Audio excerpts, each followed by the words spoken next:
appreciate everybody that came up for this presentation. I'd like to introduce Sam Wenzel, who is a Silicon Valley mind coach.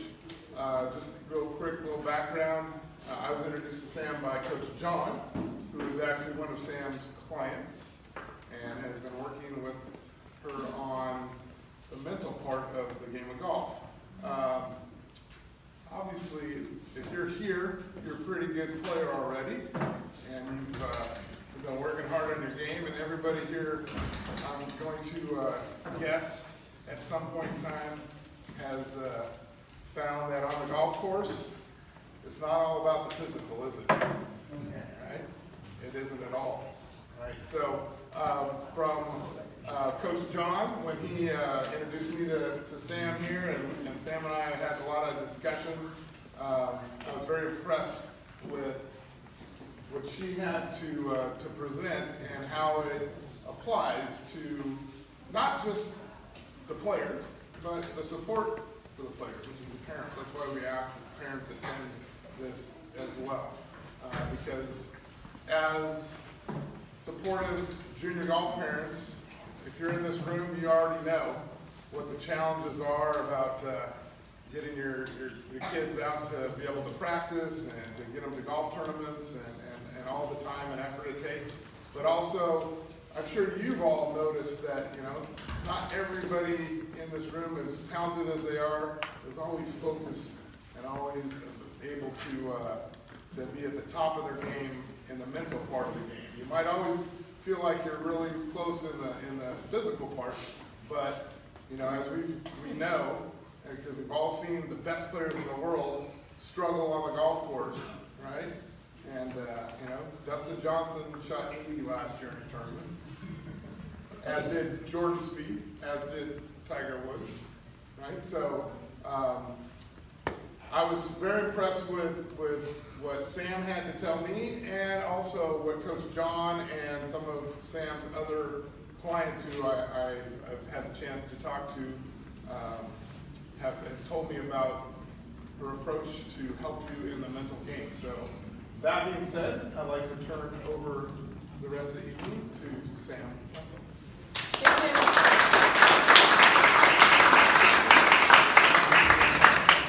you. So, have you ever tried to talk someone out of a habit? How has that worked, if you have? Not well, right? Have you ever tried to talk someone out of a depression? People try to do that with me. Didn't work. So, have you ever tried to talk to your significant other or your child or your spouse about changing some things about them? Probably, right? Has it worked? Somewhat, but not super great, right? So why is that? You talk to them at the conscious level, which is where everybody understands everything. Oh yeah, I should totally cut out the junk food. I should totally, fill in the blanks, right? Not do this and instead do this. But then you see them do it anyway, right? Why is that? That's because when we talk and communicate, we talk at the conscious level, which is where our reasoning analysis is, but the subconscious mind is where all of our patterns, all of our behaviors, and all of our emotions live, okay? So, if we can't talk somebody out of stuff, then what should we do? The answer is not to stop talking. The answer is to stop talking at the conscious level and start talking at the subconscious level. Does that make sense to everybody? Because that's where the hardware is, right? That's where the junk is that you need to get to. So, what happens in hypnosis is that the critical factor or the conscious mind actually retreats and gives way to the subconscious and allows us to communicate directly to the subconscious, which is really cool. That is why hypnotherapy is so effective. And I think, quite honestly, we're at the forefront here of a huge wave. I can see it coming because there's more and more research coming up now, finally. It's overdue, to prove the efficiency of this method. So the hypnotic state, which you will experience tonight, we'll talk about it first, so nobody has to be scared. Everyone will have a good time. The hypnotic state is where all the magic happens. So that's basically the basis for all of our sessions. So all the work we do, meaning all the affirmations and the imagery and the visualization techniques we use are all applied when you guys are in hypnosis so that we can have a huge impact directly at the subconscious level where all your patterns are located. Does that make sense? So that's what we do. Before we launch into the hypnosis, we're going to do a couple of exercises to prove to you how powerful your mind is. So a good segue, let's talk now about the difference between the conscious and the subconscious mind and what function each brain has, now that you're all so wonderfully relaxed. So we're almost done with the knowing part of the stuff, right? So this is the second to last slide, so bear with me. So a conscious mind, we don't have to talk much about it. We all know it's used for reasoning, analysis, and decision making. That's the one we use right now, every day, pretty much. The Buddhists call it the monkey mind. Some people call it the chatterbox. It's basically that endless stream of consciousness that says, did you prepare for the presentation? I bet you didn't prepare enough.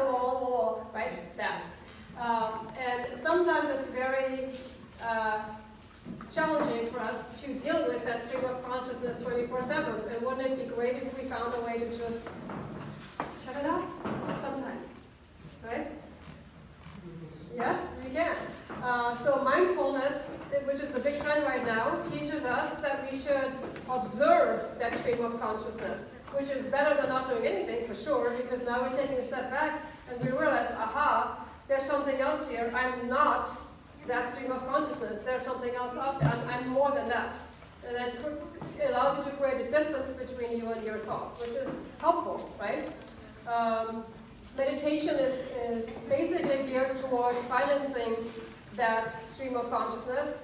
My dentist, who has been meditating for 25 years, told me that it took her 25 years to finally do that. Yay, now she can shut off her mind, basically. And I said, wow, I'm happy for you.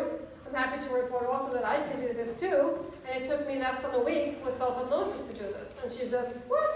So if you learn how to do what we just did as a group yourself, you can use it to fall asleep. You can use it to calm yourself down before a presentation, such as this one. You can use it to snap out of an unresourceful state. If you feel it getting angry and you know it's useless anyway to get upset, try self-hypnosis for 10 minutes and I guarantee you, you'll feel much, much better, right? So the subconscious mind is what I wanted to spend a couple minutes on. It's very important to understand a few basic things about it. And if you heed what I share with you now, you're going to act differently walking out of here tonight. It doesn't understand no. So, right now, nobody in this room here, please do not think of the Eiffel Tower. Nobody think of the Eiffel Tower. What image just popped up in everyone's mind?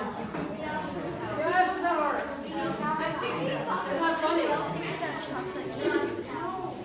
So if I say to you, my God, make sure that shot doesn't go out of bounds. If you miss that shot, oh my God, don't miss the shot. So all we all heard just now was out of bounds and missed the shot. So what do you think is going to happen? Seriously. Miss the shot and go out of bounds, right? That's guaranteed. So the subconscious mind doesn't have a discerning capability. That's the conscious mind's job, right? The subconscious mind executes flawlessly 100% of the time on what we tell it to. So we have to be very careful with our self-talk and the way we communicate with others. Does it make sense? So I know it sounds kind of weird to say to our 3-year-old, leave the milk in the glass, instead of saying, don't spill the milk, right? We're so used to saying that. You have to be very cognizant with what you tell yourself. So if you say to yourself, oh my God, I'm such an idiot, yeah, you're going to act like an idiot because you just told yourself that you're one, right? It directs the autonomous nervous system, or short ANS. So right now as we sit here, we're breathing, we're digesting food, our heart is pumping, all of that happens without any conscious effort on our part. That is the autonomous nervous system in action. And why that is important to understand that there is a subconscious element to our bodily functions is because golf, of course, is 90% a mental game, right? And it's a precision sport, if finesse sport. So I'm going to quote Bob Toski, I think is the guy's name, yep, who is a PGA Hall of Famer. He says, 1/64th of an inch deviation can move a ball offline further than you can even imagine. 1/64th of an inch, so I'm German, I'm guessing that's like 2-3 millimeters, right? Deviation can move a ball offline further than you can even imagine. So if you think, or if your player thinks, oh shoot, I hope I don't miss the shot, what do you think the subconscious mind is going to do? It executes flawlessly. It'll give you the 64th inch deviation to make sure you miss the shot, right? So you have to tell yourself things in an affirmative and positive manner if you want a positive outcome. Pretty simple. But practice that for the next 2 weeks. As you walk out or you make that your mission for the next 2 weeks, you're going to observe your thoughts and make sure they're affirmative and positive in everything you do, the way you talk to your kids, and especially the way you talk to yourself. Promise, everybody? Great.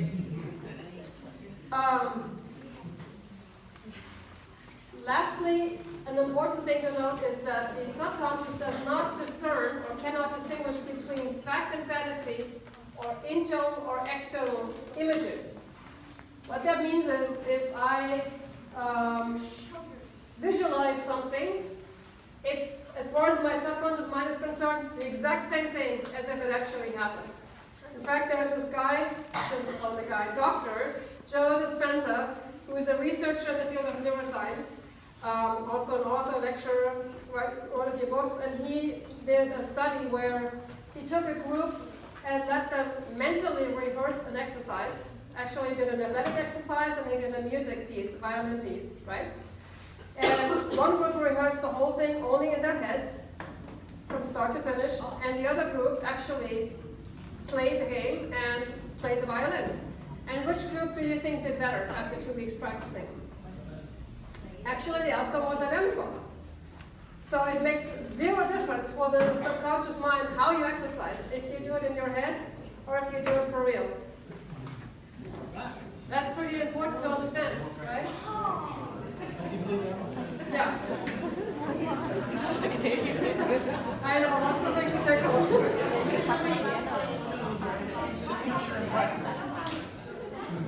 Yeah, so what that basically means is that that's the reason we use the power of, so when you're in hypnosis, we learn that we have access to the subconscious, right? And at that point, that's when we do all of our other techniques such as vivid guided imagery, you know, journeys of visualizations. We take you on all kinds of trips, right? With the purpose of you having aha moments and experiencing transformational change. All 6 parent sessions will be delivered via FaceTime, meaning you will be at home when you're relaxed in your bed or in a recliner chair. We realize you guys have jobs, so we will work on the weekends as needed, or in the mornings or in the evenings. Of the 6 sessions for the youth player, it's 5 via FaceTime and 1 in person here. So Casey will have clients, of course, and he lives in Colorado Springs, but we use FaceTime, so it doesn't matter. The 1 session for the youth player that's delivered at the golf course is done by me for all of our clients, and that's because we are doing a session called anchoring, where we're anchoring high-performing states to a specific physical movement. I'm sure you've seen it on TV where people make all kinds of weird things in their pre-show routine. That's when they're recalling a high-performing state and get themselves to get into the zone. Okay? We will teach you that.